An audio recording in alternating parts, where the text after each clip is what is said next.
اور بعض مواقع میں نبی علیہ السلام کی تعلیم بھی ہے کہاں کہاں پڑھی جائیں.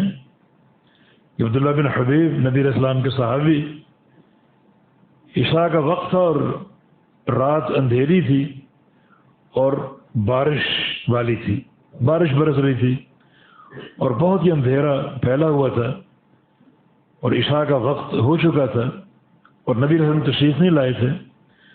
تو کچھ صحابہ اس نیت سے نکلے کہ اللہ کے نبی صلی اللہ علیہ وسلم ہم کے پاس ہم جائیں اور آپ کو لے کر آئیں، یہ رات کا اندھیرا اور یہ بارش آپ کی تکلیف کا باعث نہ بنے. تو آپ کو لینے پہنچ گئے. تو نبی علیہ السلام نے ان کو دیکھا اور ان کے اس عمل پر خوش ہوئے اور آپ نے ان کو تحفہ دیا علم کا. فرمایا کہ قل، کہو. عبداللہ سے کہو. عبداللہ کہتے ہیں کہ میں خاموش کیا کہوں. پھر فرمایا قل، کہو. پھر خاموش. پھر آپ فرمایا کہ قل هو اللہ احد. اور پھر معوذتین، یہ 3 صورتیں ہو گئیں.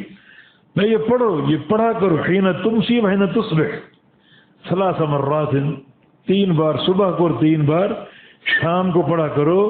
تکفیک من کل شیء، اور یہ صورتیں ہر شے سے کفایت کر جائیں، تمہاری حفاظت کا اور صیانت کا ذریعہ بنے گی. اور کوئی بھی تکلیف، کوئی بھی پریشانی، رنج و الم، ان سے تمہیں کفایت حاصل ہوگی ان صورتوں کی برکت سے. اور سیدہ عائشہ فرماتی ہیں، اور یہ روایت وہی روایت کر سکتی ہیں کہ کانا اذا اوا الی فراشہ نفث فی کفیہ بقل هو اللہ احد والمعوذتین، کہ نبی علیہ السلام جب اپنے بستر پہ آتے سونے کے لیے تو آپ قل هو اللہ احد اور معوذتین، ان تینوں صورتوں کو پڑھ کر اپنے ہاتھوں پر نفث کیا کرتے.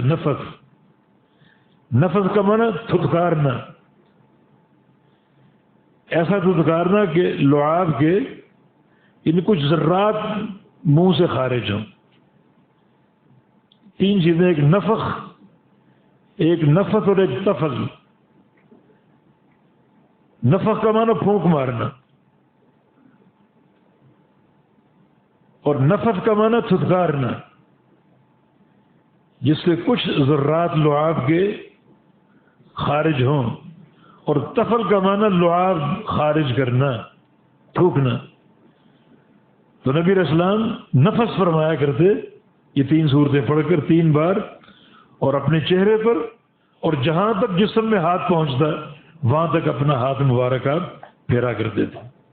اور جب نبی علیہ السلام کی تکلیف اور مرض شدت اختیار کر گیا تو یہ ڈیوٹی آپ نے سیدہ عائشہ کو سونپ دی کہ تم یہ صورتیں پڑھ کر اپنا ہاتھ میرے جسم پر پھیرا کرو. سیدہ عائشہ یہ صورتیں پڑھا کرتی لیکن ہاتھ اللہ کے نبی کا پھیرتی اس ہاتھ کی برکت کی وجہ سے. یہ کچھ مقامات جہاں نبی علیہ السلام نے ان صورتوں کو پڑھنے کی تعلیم دی. نماز کے بعد پڑھنا ثابت ہے، ہر نماز کے بعد 1 بار یہ تینوں صورتیں، اور فجر اور مغرب کے بعد 3 بار پڑھنا نبی علیہ السلام کے احادیث سے ثابت ہے.